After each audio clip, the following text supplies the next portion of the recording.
Good afternoon. I'm Chief Casey Adams. I'm with the Groveport Police Department. Unfortunately, we're back for a second time on catalytic converter thefts that have affected our community along with every community in the Franklin County and Central Ohio area. Our Detective Bureau came to me about 3 months ago and was requesting to see if they could work jointly with other agencies on another large-scale catalytic converter theft that has been going on over the last 14 months. What they had found over the last 14 months was that over 13,000 catalytic converters had been stolen out of the Central Ohio area. To kind of put that in perspective, I had looked up some stats. In 2019, there was a little under 2,000 catalytic converter thefts reported nationally. In 2020, there was a little over 16,000 catalytic converters stolen nationally. As of 2021, the numbers are coming in at 65,000 catalytic converters being stolen nationally. That is quite substantially higher than we should be seeing. But obviously, we're also seeing other property crimes when it comes to stolen vehicles and stuff like that. The reason why are the catalytic converters being stolen? It's those precious metals. And what I found out is it's harder to find these precious metals with the ongoing supply chain issues, but also with the war between Russia and Ukraine. So when a catalytic converter is stolen, it's hard for the individual to get those repairs necessary to make that car functional. Groveport, being a residential community of 6,000 people and probably close to over 20,000 people working in the city of Groveport around the clock, you know, we, as you can see, have large major corporations here in the city of Groveport. We have, you know, large box trucks, semi-trucks, and all that. And what I found out was it's just not only the passenger vehicles that the catalytic converter thefts are looking for, it's these large box trucks that they can get under easily, and they can take these catalytic converters off within a matter of seconds. It was kind of disappointing when Detective Gilbert came to me to say we have another one. After just being in March, taking down an individual had stolen over $1.9 million or caused $1.9 million in damage to vehicles in and around our area. This catalytic converter theft of 13,000 is tallying up a total of almost $19 million in theft and damages, 10 times larger than what we dealt with this time last year. When the investigators came to me, they asked, we need help. So they came to all these organizations and they asked for help.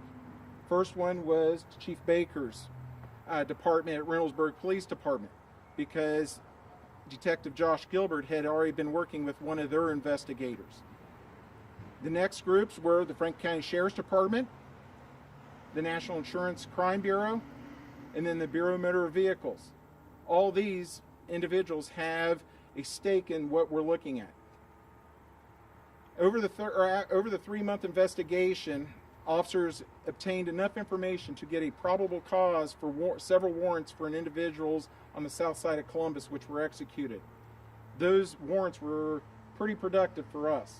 We recovered several stolen guns along with other firearms, a marijuana grow operation, several stolen trailers, vehicles, catalytic converters, zero-turn lawnmowers, along with other vehicles that they were using to utilize these thefts.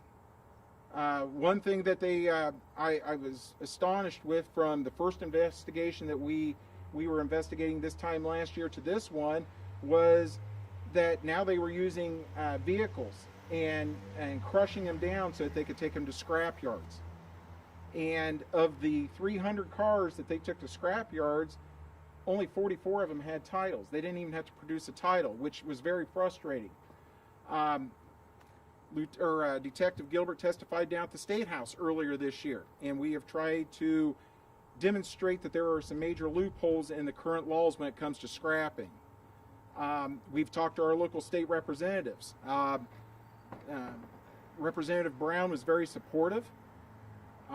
But as he painted a picture, it's a long and lengthy process to change any state law, and that we were also looking at a fight against some major lobbyists. Most of them are going to be the scrapyard people and the car manufacturers, which kind of surprised me. So this entire investigation it just for me, this community thrives on transportation one way or another, whether it's box trucks or something else I brought up was we have our own transportation department that takes individuals to these warehouses. Our own transportation department faced 6 buses having their own catalytic converters taken off. That cost us 30 days of service time. We had to borrow vehicles to get employees to warehouses. We also had catalytic converters taken from the employees driving to Groveport. So this affects everybody because it's taking money out of their paycheck. The only way the catalytic converter will be replaced when it comes to insurance is if they have the comprehensive insurance. If you only have liability, you're going to have to get that money out of your pocket. You're looking at a cost of somewhere between $1,000 to $5,000, according to some of the articles I read. So it hurts everybody. Whether you live in Groveport, you live in Reynoldsburg, you live anywhere in the Central Ohio community, it just affects us all. It's going to affect our insurance rates because obviously if they're making a lot of claims, it's going to affect us all down the road. The other part with our great transportation, we were able to park in some of these warehouses when we weren't utilizing our buses. These corporations have asked that we don't put our buses on their property more because it looks like we're attracting the crime to them. So we are trying to be a good community partner with all of our businesses, with our neighboring agencies and all that. This morning I actually got a phone call from the earlier press release that was put out. Community congratulated us and thanked us for looking at these kind of things because their community was also affected. So this is something that's affecting all of us across the country. And I guess that's where I will leave it at that if there's any other questions. So tell us about this enterprise that you were following. How did you get the tip? It's like anything else. It's where somebody reports a crime, then our investigators start looking into it, and then they start networking with other departments saying, are you experiencing this? And then they look for the common factors when it comes to this, and they okay, why divide the investigation? Let's get together and team up, and let's try to take these individuals out of service. Chief, this crime wouldn't happen unless there was someone on the other end buying the converters. Yes. What's your message to the scrap yards? Are they not asking for identification? Are they not requiring these crooks to prove ownership? As you would remember in the earlier investigation, there is those loopholes when it comes to the LLCs, these individuals forming LLCs, they exploit these. But obviously there are those individuals who take shortcuts and aren't doing the proper identification and all that. So what can consumers do if you don't have a garage and you have to park your car outside? What's your message to the consumer out there? Well, one thing is, first of all, if you're going to park your car, have your lights on. I tell those people in my neighborhood watches all the time, turn your lights on. That seems to deter crime. Also, if something does happen to you, get out with your neighbors. Find out if they've got these ring bell tone cameras, your security cameras, because that's something I've looked at is trying to get our cameras out in our communities to kind of help deter some of this. The other thing is I've seen the different,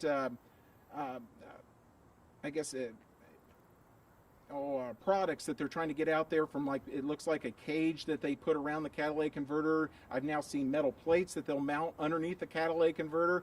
I've been at conferences where they have something for major corporations to put on their semi-trucks and delivery trucks that will spray actually some type of identification number, and you got to re-up it every year. So then if the catalytic converter is stolen, that the scrapyard will recognize it and then try to find out who the actual owner of the catalytic converter is and at least identify them. How many individuals have you? Right now they're looking at a total of 6 individuals. There are no charges at this point in time. We're still waiting on some further evidence before we will be taking this to the Franklin County Grand Jury. Hopefully that will be done here soon. And it sounds like this investigation far from over. You're still As I have mentioned, I almost feel like I'm playing whack-a-mole. We'll take this group out, the next group will come in. And again, this is the second time in a total of 12 to 18 months that we've had to deal with this. And again, they're looking for easy targets. And again, the day that we were executing the search warrants, we were actually hit, one of our corporations was hit, where 14 catalytic converters were taken off of 7 of our trucks. And it was very discouraging. It's like, man, I think we're trying to do good. The police department thinks we're trying to do good. and it's just like a never-ending battle. And who are these guys? Are they from here? Are they coming from out of state? It's concentrated on the south side of Columbus, this crew is at this point in time. And you, I guess they may be facing a engaging pattern of corrupt activity charges. Could you describe, I guess, the level of organization we're talking about here? I mean, is this like one cell of like a larger group, or is this? It seems like they all form their own separate groups, and I hate to say it, they copycat off of each other. They see what works for one group, and then they kind of apply that until they get caught, and it kind of evolves constantly. Were they selling the scrap out of state, or were they selling it here? Central Ohio area. So what does that tell you about what's going on here with scrap yards? We need better legislation to close these loopholes when it comes to this kind of stuff. And it shouldn't, for me, it shouldn't have to take years to go through committees and subcommittees and all that.